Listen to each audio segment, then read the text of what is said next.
David Livingstone Smith द्वारा लिखित अमानवीकरण और हिंसा का सामान्यीकरण इस बात की गहन और विचलित करने वाली खोज है कि कैसे अमानवीकरण दूसरों को मानव से कम समझने की मनोवैज्ञानिक प्रक्रिया हिंसा और अत्याचारों को बढ़ावा देती है। स्मिथ एक दार्शनिक और मनोवैज्ञानिक अमानवीकरण के तंत्र, इसकी ऐतिहासिक और समकालीन अभिव्यक्तियों और व्यक्तियों और समूहों को नैतिक संयम के बिना हिंसा के कार्य करने में सक्षम बनाने में इसकी भूमिका पर गहराई से विचार करते हैं। यह पुस्तक मानव व्यवहार के सबसे काले पहलुओं में से एक की आलोचनात्मक जांच है, जो इस बारे में अंतर्दृष्टि प्रदान करती है कि अमानवीकरण कैसे संचालित होता है और इसका मुकाबला कैसे किया जा सकता है। दोस्तों, एक बार फिर बुक समरी डाइजेस्ट में आपका स्वागत है, जहां हम आपको मिनटों में शक्तिशाली पुस्तकों का सार बताते हैं, जिससे आपको ज्ञान, प्रेरणा और व्यावहारिक अंतर्दृष्टि प्राप्त करने में मदद मिलती है, जिससे आप आसानी से अपना जीवन बदल सकते हैं। अमानवीकरण की अवधारणा पुस्तक के केंद्र में अमानवीकरण की अवधारणा है, जिसे स्मिथ दूसरों की मानवता को नकारने की प्रक्रिया के रूप में परिभाषित करते हैं। यह प्रक्रिया व्यक्तियों और समूहों को दूसरों को अमानवीय, पशुवत या राक्षसी के रूप में देखने की अनुमति देती है, जिससे हिंसा, उत्पीड़न और नरसंहार को उचित ठहराया जाता है। स्मिथ का तर्क है कि अमानवीयकरण केवल एक बयानबाजी का उपकरण नहीं है, बल्कि एक गहराई से जड़ जमाए हुए मनोवैज्ञानिक तंत्र है, जिसका उपयोग पूरे इतिहास में सामूहिक हिंसा को सुविधाजनक बनाने के लिए किया गया है। मुख्य विषय और अंतर्दृष्टि। 1. अमानवीयकरण का मनोविज्ञान। स्मिथ अमानवीयकरण में शामिल संज्ञानात्मक और भावनात्मक प्रक्रियाओं की खोज करता है। वह बताता है कि अमानवीयकरण में अक्सर दूसरों को एक बाहरी समूह के सदस्यों के रूप में वर्गीकृत करना, उन्हें नकारात्मक लक्षण देना और मानवीय भावनाओं और अनुभवों के लिए उनकी क्षमता को नकारना शामिल होता है। 2. ऐतिहासिक उदाहरण। पुस्तक अमानवीयकरण के कई ऐतिहासिक उदाहरण प्रदान करती है, जिसमें होलोकॉस्ट, ट्रांसअटलांटिक दास व्यापार और औपनिवेशिक नरसंहार शामिल है। स्मिथ विश्लेषण करते हैं कि इन अत्याचारों को सही ठहराने के लिए अमानवीय बयानबाजी और कल्पना का उपयोग कैसे किया गया। 3.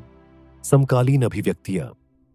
स्मिथ अमानवीयकरण के आधुनिक उदाहरणों की भी जांच करता है, जैसे कि रवांडा नरसंहार, शरणार्थियों और अप्रवासियों के साथ व्यवहार और युद्ध और संघर्ष में इस्तेमाल की जाने वाली बयानबाजी।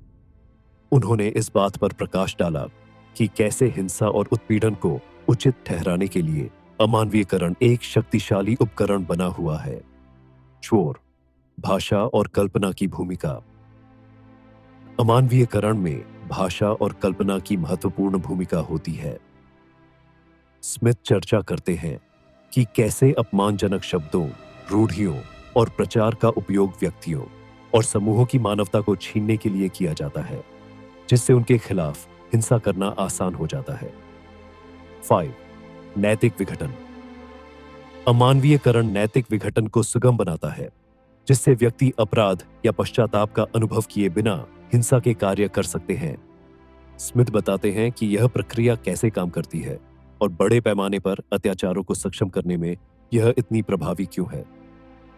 6. हिंसा का सामान्यीकरण। समय के साथ अमानवीयकरण हिंसा के सामान्यीकरण की ओर ले जा सकता है, जहां क्रूरता के कार्य स्वीकार्य और नियमित हो जाते हैं।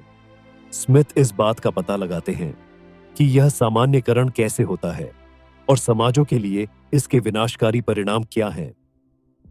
7. अमानवीयकरण का मुकाबला करना। जबकि पुस्तक मुख्य रूप से अमानवीयकरण के तंत्र और प्रभावों पर केंद्रित है, स्मिथ इस बारे में भी अंतर्दृष्टि प्रदान करता है कि इसका मुकाबला कैसे किया जा सकता है।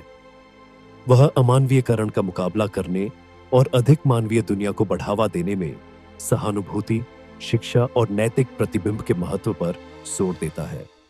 वास्तविक जीवन के उदाहरण और केस स्टडीज। स्मिथ अपने बिंदुओं को स्पष्ट करने के लिए कई वास्तविक जीवन के उदाहरणों का उपयोग करता है। होलोकॉस्ट, नाजियों द्वारा यहूदियों, रोमा और अन्य समूहों का व्यवस्थित अमानवीयकरण, जिसने नरसंहार को सुविधाजनक बनाया। ट्रांसअटलांटिक दास, व्यापार। अफ्रीकी लोगों का अमानवीयकरण, जिन्हें संपत्ति के रूप में माना जाता था और अकल्पनीय क्रूरता के अधीन किया जाता था। रवांडा नरसंहार। तुत्सी आबादी के खिलाफ हिंसा भड़काने के लिए अमानवीय प्रचार का उपयोग। युद्ध और संघर्ष। युद्ध के समय दुश्मनों का अमानवीकरण, जिससे सैनिकों के लिए हत्या करना और समाज के लिए युद्ध का समर्थन करना आसान हो जाता है। मुख्य बातें। 1. अमानवीकरण एक मनोवैज्ञानिक प्रक्रिया है। इसमें दूसरों की मानवता को नकारना शामिल है।